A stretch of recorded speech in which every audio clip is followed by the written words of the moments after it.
everyone. I am following up on my Nissan Fundoplication recovery. I've had a lot of questions from people and people reaching out to me asking me for an update. I just finished week 6 of recovery, going into week 7 now. So I guess I'll just start off at what happened after week 1. So a whole week after my surgery, I went and saw my surgeon for a follow-up. He told me I could do a soft food diet. I tried oatmeal. That didn't go so well. I really had to water it down, and it really honestly wasn't until the end of week 2 that I started incorporating that. I really stuck to tomato soup that I could buy in a box or a can, and then I could put it in an immersive blender to smooth it down. The other thing is I kind of stuck with the applesauce and the jello and the broth even following week 1. So I still incorporated those into my diet. I still wasn't getting a lot of calories. I think I tracked my calories for a couple days, and it was consistently around 800 calories. Also, you're not getting much fiber in your diet in the first couple weeks, so it's kind of good to have like a laxative tea on hand. I had Yogi Get Smooth. It's $3 from the store and it works great. So, there's that. By week 2, I had an abdominal binder. I highly recommend one of those. After having surgery to your abs, your body isn't really holding itself how it should. And so you kind of are walking around bracing your gut with your hands. And so an abdominal binder really helps out with that. You can stand longer periods of time. I noticed before it, I would kind of get out of breath and tired very easily and would need to sit down. And it would not just be sitting up straight like this, it would be actually laying down in a bed is what I needed to do so that I wasn't engaging my core at all or anything. Week 3, I was able to start incorporating other types of solid food. Probably mid-week 2, I was introducing rice, pasta, and that continued on. Instead of meat, I was a very vegetarian for the first couple weeks, I would say. I didn't really have much meat. I did make chicken Alfredo, and I used canned chicken for that just because it was smaller pieces. It shredded up very easily. Less work, honestly. It tasted the same. So I would do that. I continued with the soups. I would try and add as many veggies as I could. Excuse me. I would boil celery, carrots, mushrooms, onions, potatoes. Ground sausage was a big hit for me. I ate that for like 4 days in a soup. I just kept making the same soup over and over again.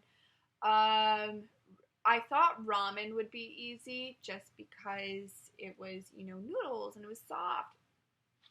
Highly regret that decision. Don't try that. Wait a couple weeks for that, for sure.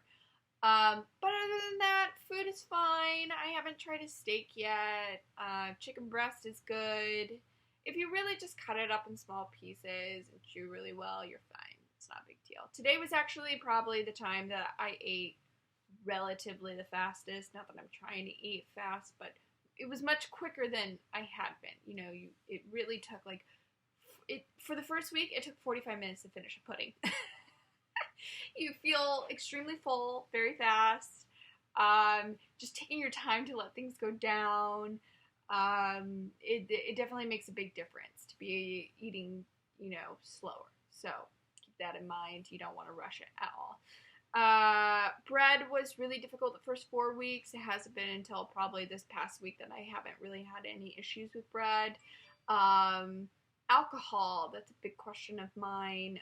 Carbonation really sucks. It makes you feel bloated the first couple weeks. Week 6 now, whenever I have a beer, it takes me a really long time to drink it. It's more of a social thing for me. So if I go out with a friend and I want to have a beer, I know I'm going to be sitting there for a while. So, and I usually limit it to about 1. Alcohol definitely feels different now than it used to in regards regards to tolerance, in regards to just the way it makes my body feel. So unless you want to be gassy and bloaty, stay away from the carbonation.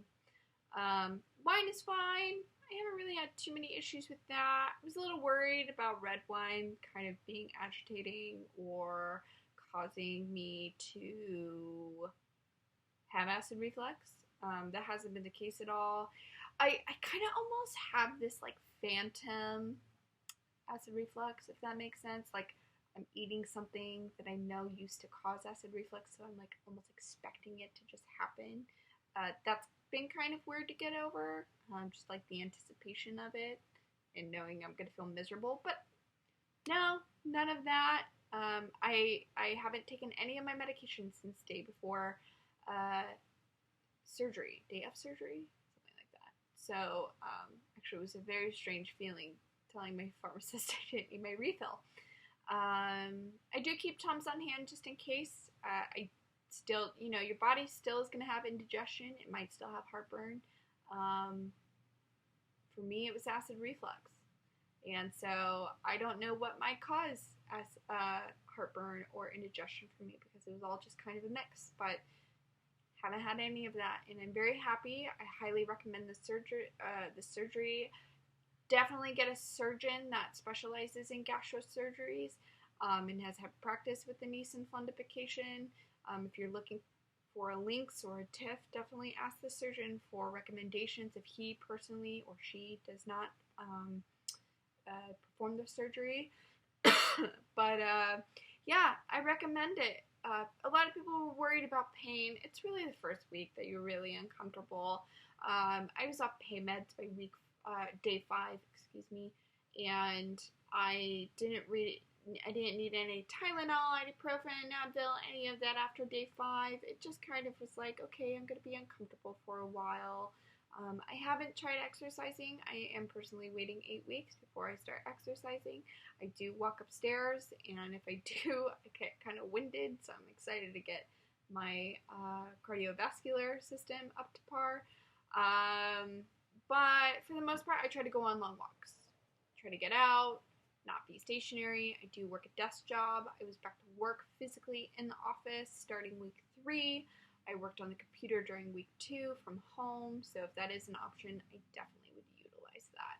That helped me keep my PTO time and sick time down, and so that's a great option. I mean, I personally get paid for taking time off, but I know some people don't, so if you work a desk job, you might only need the first week off. It's really based off of pain. I happen to work around with a bunch of jokesters and funny people, and I was worried about laughing and crying. To be honest, that was really a big thing for me. It was mostly uncomfortable. I would totally give yourself a full 2 weeks before you go back to work, but you know, to each their own. If you're lifting something heavy, I'm sure it's going to be a little bit longer of recovery time, to say the least. So if you have any questions, feel free to message me and let me know what they are. I will also leave my Instagram name in the description box. Also, a forum, the Healing Well. I love this forum. It's a great source of information. I highly recommend it. It's free. Just sign up. It's a bunch of people with real life experiences with GERD, anxiety, any kind of chronic illness. But I particularly really like the Gerd Forum. It was a place that I could ask people questions when I was considering my procedure. They also have great experiences.